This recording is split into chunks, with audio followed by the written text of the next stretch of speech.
আজ শুভ জন্মাষ্টমী। নেতাজি সুভাষচন্দ্র বসু শ্রীকৃষ্ণের প্রতি গভীর শ্রদ্ধা রাখতেন।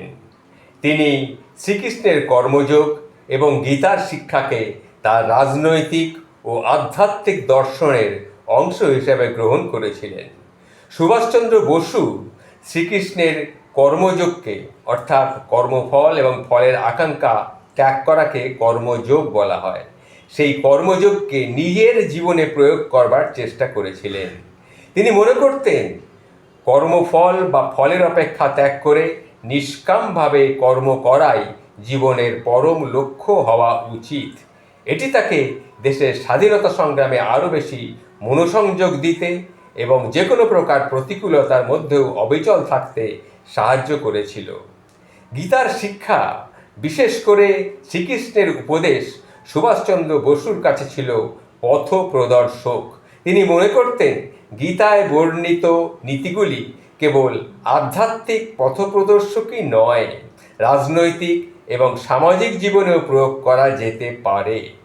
তিনি বিশ্বাস করতেন যে গীতায় উল্লিখিত শিক্ষাগুলি অনুসরণ করে মানুষ একটি ন্যায় এবং উন্নত সমাজ গঠন করতেই পারে।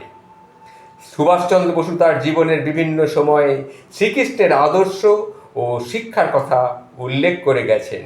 তার লেখা এবং বক্তৃতাগুলিতে প্রায়ই গীতায় বর্ণিত নীতিগুলির প্রতিফলন আমরা দেখতে পাই।